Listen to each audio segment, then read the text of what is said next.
Before we begin, viewer discretion is strongly advised. The following content is for educational and entertainment purposes only.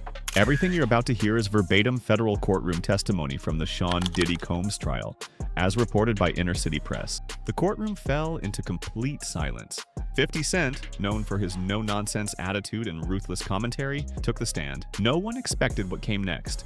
For years, 50 had trolled Diddy online. Cryptic posts, bold jabs, inside jokes with dark undertones.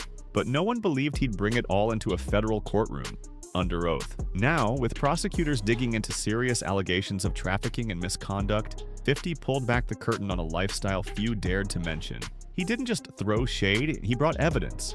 Names, dates, moments. What the industry whispered about for decades was finally being put on the record. The judge warned the gallery to stay calm, but the atmosphere shifted because what 50 said next, and who he implicated, changed everything. This feud didn't start in court, it started in whispers, interviews, viral Instagram posts. For years, 50 Cent was the only rapper publicly calling out Diddy's behavior. He masked his messages in humor.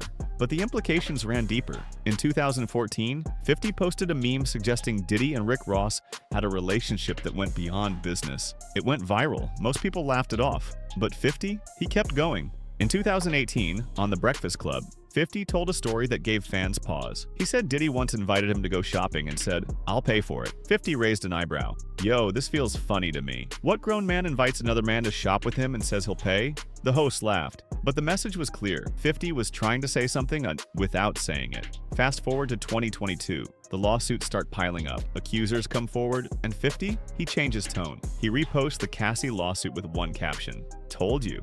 This wasn't trolling anymore. People started to see 50 not as a clown, but as a whistleblower. Now, under oath, he's done joking. Prosecutors called him in as a surprise witness, to speak on what he's seen, what he's heard, and what he's personally experienced. According to courtroom sources, he brought a list, not just of incidents, but of names, artists, collaborators, victims, and it started with someone fans already suspected, Usher. 50 told the court what people have whispered for years, that Usher once lived with Diddy as a teen, and what happened during that time raised questions that still haven't been answered. "I'm not saying Usher ever told me anything," 50 clarified, "but we all knew about Flavor Camp. That's what Puff called it. Usher was just 14. Diddy was a grown man. We always wondered, why is a teenage boy living with him?" He pointed to Usher's 2016 Howard Stern interview, where Usher, as an adult, awkwardly danced around the topic. He looked like someone who had more to say, but couldn't. "Puff's got that kind of power," 50 said. "Makes people stay quiet." He then described a later industry event where Diddy and Usher crossed paths again. They still had that tension, he told the court, like Usher was keeping his distance. Not in a "we're just busy" way, more like a "you know what you did" kind of way. The courtroom was already tense, but it went silent when 50 Cent took the stand.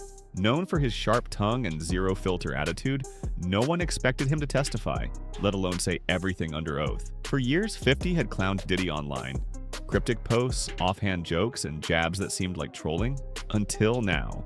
Now, federal prosecutors are digging deep into a string of trafficking and misconduct allegations. And 50 Cent? He's pulling the curtain back on a lifestyle everyone whispered about, but no one dared to confront publicly. And he didn't come empty-handed. When prosecutors asked if he had proof, recordings, witnesses, statements, 50 simply replied, "This industry doesn't work on paper trails. It works on whispers, on what we see backstage. When the cameras are off, everybody knows. They're just too scared to say it." Then he reached into his jacket and pulled out a folded sheet of paper. "This ain't no hit list. This is a truth list. Names I know. Stories I've heard. People I believe. Because this ain't just about Diddy being freaky. It's about how he used his power to pull young stars in. The first name? Usher Raymond." 50 told the court he was young, vulnerable, and Diddy was grooming him. Everybody knew. Gasps filled the gallery. The judge ordered silence, but that was just the beginning. Next, Fabulous. 50 pointed to a now viral Drink Champs interview clip where Diddy kept asking Fab why they never partied together. "We never really partied," Diddy smirked. "Fab?"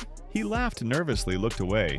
50 said that wasn't awkward humor. That was fear. "I was there. I watched Fab shrink in his chair." Puff wasn't joking. That was real pressure. He described another private event where Diddy allegedly cornered Fabulous, trying to get him to stay the night. Fab told someone, "Man, I just want to go home." Puff was like, "Come on, I got a room upstairs. Just chill." Fab slipped out the back. It lined up with a story Fabulous once shared on Instagram, how he pretended to use the bathroom, then escaped a Diddy party at 7 a.m. 50 told the jury he didn't want to be there. He was pressured. That's what Puff does. And then 50 dropped a bombshell. He revealed that he'd personally warned young rappers, don't take gifts, don't go to his house, and don't agree to any party after the party. That's when things turned dark. But what really stunned the courtroom was what he said next. There's a whole circle of us, artists, assistants, bodyguards, who got stories. But Puff's got lawyers. Puff's got power. Puff's got fear on his side. That's why I'm here, to say it plain. At this point, only 3 names had been mentioned, and everyone could feel there was more coming. The prosecution asked, "Are you willing to name everyone on that list?" 50 looked directly at Diddy and said, "Oh yeah, this is just the warm-up." Then came the most unexpected name of all, Justin Bieber. "This one's gonna hurt some of y'all," 50 said. People still see Justin as that kid with the bowl cut, but Puff had him around real early, and it rubbed a lot of us the wrong way. He pointed to an old clip where Diddy told cameras, "I don't have legal guardianship of him, but for the next 48 hours, he's with me." Sounded playful at the time. Diddy even said, "We going full buck, full crazy." But under oath, 50 said, insiders knew exactly what that meant. Ain't nobody talking about mentoring when it's 2 a.m. in Miami and the kid's 15. When asked what he believed happened, 50 didn't go graphic, but he made his point. "I'm not saying I saw anything with my own eyes, but I heard. Heard from people close to Justin. People scared to talk. That 48 hours? It wasn't music lessons. It wasn't songwriting. It was exposure. The stuff no teenage boy should ever see." He said Bieber eventually cut ties with Diddy completely, and when Bieber was once asked in an interview if he'd let his own kid go to flavor camp, he laughed and said, "Hell no." 50 looked at the court and said, "That wasn't a joke." 50 Cent continued, shifting the focus to the emotional toll left behind. Justin's trauma, he said, didn't just come from fame. It came from the dark side of it, a darkness Puff orchestrated. He explained how Diddy targeted young talent, promising them the world, then controlling them through gifts and silence. And the silence, 50 said, is loud. When asked if Bieber ever publicly spoke out, 50 admitted, no, not directly. But, he argued, Bieber said plenty by what he avoided, by how quickly he distanced himself from Diddy once he had the chance. The courtroom watched as Diddy sat motionless, staring down at the table. But it wasn't over. 50 was only getting started. Then he looked directly at Diddy before speaking again. "This next one," he said, "I got it straight from someone who was there." He named John Deal, Diddy's former bodyguard. Gene had told the story in interviews before, but now 50 was repeating it under oath. According to him, Gene once accompanied Diddy on a bizarre shopping trip to an adult store. Puff was buying racks of stuff you don't even want to imagine, 50 said.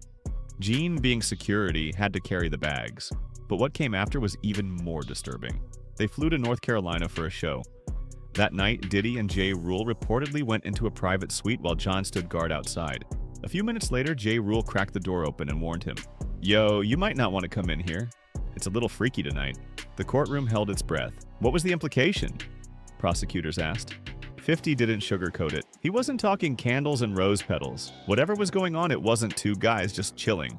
When asked why Ja Rule never spoke about it, 50 simply said, "That's what I've been saying for years. Nobody wants to talk. Not until now, but I'm here, and I'm saying it." He stressed that this wasn't about shaming people for their preferences. "This ain't about sexuality," he said. "It's about power, about coercion, about people using their influence to get what they want from whoever they want, whenever they want." The Ja Rule story, he said, was just one example of what happens behind closed doors. Buried under NDAs and protected by fame. Ja never spoke on it, but he ain't been the same since. Just like a bunch of others I haven't even named yet. Then came a newer name, YK Osiris. 50 said he saw the signs early. The kid blew up overnight. One hit, and next thing you know, Puff's around. He claimed Diddy used the same playbook. Flashy trips, empty promises, and a suspicious mentorship getaway to Jamaica. People thought it was a vacation, 50 said. But I told y'all, Puff don't take people nowhere without expecting something back. He referenced a moment when fans matched Osiris's post from Jamaica to Diddy's. Same week, same hotel, same beach. Osiris brushed it off, claimed he was there with his girl. But to those who knew the industry, it didn't feel right. Then came Osiris's emotional Instagram live meltdown, crying, rambling, saying no one really knows what happens in this business. 50 played a clip for the court. That boy was breaking down, and nobody helped. That's what happens when Puff discards you. He showers them with love, attention, luxury trips, and gifts, 50 said. Then something changes. They start falling apart, and Puff walks away untouched. When prosecutors asked whether YK Osiris ever made direct accusations, 50 replied, "Not in words, but the signs were there." He pointed to Osiris's emotional breakdown on Instagram Live. That's what people do when they're caught in something they can't explain. As the courtroom absorbed yet another name on the list, 50 ended that segment with a chilling reminder. How many young black artists gotta break down before y'all see the pattern? This ain't a coincidence. It's a system, and Puff is at the center. Then 50 dropped a name that made the whole courtroom tense. "Let's talk about Usher. This one's been hiding in plain sight for years," he said, but nobody wanted to say anything. He recounted a now infamous clip of Usher talking about living with Diddy as a teen. Usher was just 14, and Puff had him in what they called flavor camp. 50 paused. "Y'all ever think about what kind of grown man invites a teenage boy to come live with him like that?" He quoted Usher from that clip. "We used to wake up back in the day when he was like 10 and I was older. We'd fight over the Frosted Flakes." 50 looked straight at the jury. Ain't nobody ever asked why two grown men were sleeping in the same house like that? Why Usher was nervous, laughing when he said it. Then came the clip. Diddy on a live stream saying, "Me and Usher used to sleep together," followed by an awkward "no homo." "It was supposed to be funny," 50 said, "but I didn't laugh. That wasn't a joke. That was a man slipping up." He went on to say people in the industry always whispered about that situation.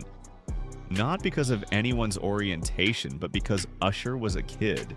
"We all knew Puff had power. If he wanted you around, you didn't say no." 50 added that Usher's silence over the years spoke volumes. "You ever notice how he never really talks about that time in his life? He doesn't deny it. He dodges it, laughs, shrugs. That's not comfort, that's fear." Then, in a moment that quieted the room, 50 said, "Sometimes it ain't about what they say, it's about what they never say." Then came two names no one expected, Fabulous and Kevin Hart. "You might think they got nothing to do with this," 50 said, "but I saw it, and I know what they saw." He referenced a bizarre Drink Champs interview where Diddy started flirting with Fabulous live on air, asking why they'd never partied together. "Look at Fab's face," 50 said. That man looked shook.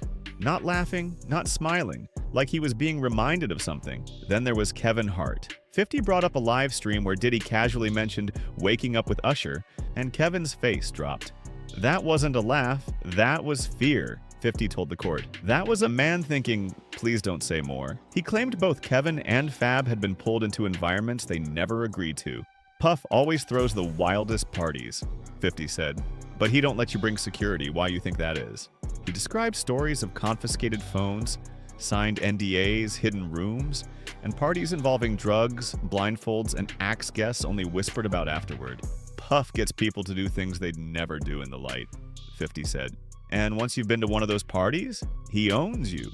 Kevin Hart and Fabulous, he said, were examples of men who tried to laugh it off, but whose faces told the real story. "You ever seen a man laugh while dying inside?" 50 asked. "Go watch those clips again. It ain't always about what happened. Sometimes it's about what nobody wants to talk about. Sometimes it's not about what happened. It's about what you were pressured into, what you were made to feel like you owed. That's how Puff operates," 50 Cent told the court. The jury didn't need convincing. The clips had already gone viral, but now, under oath, the context behind the awkward laughs and hesitant answers was finally being exposed. As he concluded his testimony, the room was still. Then, 50 reached into his jacket and pulled out a folded sheet of paper. "This," he said, "is the list. The one they said didn't exist." He began reading names, slowly and deliberately. Usher, YK Osiris, Justin Bieber, Ja Rule, Bow Wow, Trey Songz, Kevin Hart, Fabulous, and more. Some names I won't even say because they're not ready, but they will be. The courtroom was stunned. These weren't just names. They were household icons, artists molded by fame, power, and silence. Puff didn't act alone, 50 continued. There was a whole system. People who looked the other way, people who cleaned up the mess, people who made sure none of this ever got out. He explained the silence wasn't always about fear, it was also about protection. Non-disclosure agreements were signed, careers were threatened, they were told they'd never work again if they spoke up, and some believed it. Even more shocking, he revealed that not every name on the list was a victim. Some of them helped.